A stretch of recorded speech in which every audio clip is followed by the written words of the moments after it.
La parole a débuté aujourd'hui avec l'audition des deux accusés, Mohamed Ouzane et Chani Mjdoub, les principaux accusés de l'affaire, affirmant ne pas être concernés par les chefs d'accusation concernant l'affaire Autoroute Est-Ouest. Les prévenus sont accusés de mener l'association de malfaiteurs et aussi de complicité de dilapidation de l'argent public. Vous savez que les procès-verbaux d'audition de la police judiciaire ne sont pris qu'à titre d'information.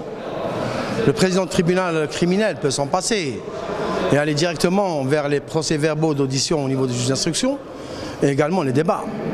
Mais ils servent quand même de référence pour situer le problème et pour cadrer les débats. C'est aussi important. Mais l'article 215 du Code de procédure pénale est clair. Les procès-verbaux d'audition ne seront pris qu'à titre d'information. La situation ne semble pas s'éclairer sur le parquet. Parmi les 16 prévenus, seuls 14 sont présents ainsi que les sociétés dénoncées. Comme vous venez de constater, on est au deuxième jour de cette affaire, au tribunal criminel d'Alger. Monsieur le président du tribunal, actuellement, il a commencé par l'audition des parties. En premier lieu, il a commencé par le prévenu, l'accusé Ouzane Mohamed. Il a fini avec son audition, il est question de toutes les parties, avocats et le procureur général. Et maintenant, actuellement, il est en train d'auditionner le premier accusé, Chani Mjdoub.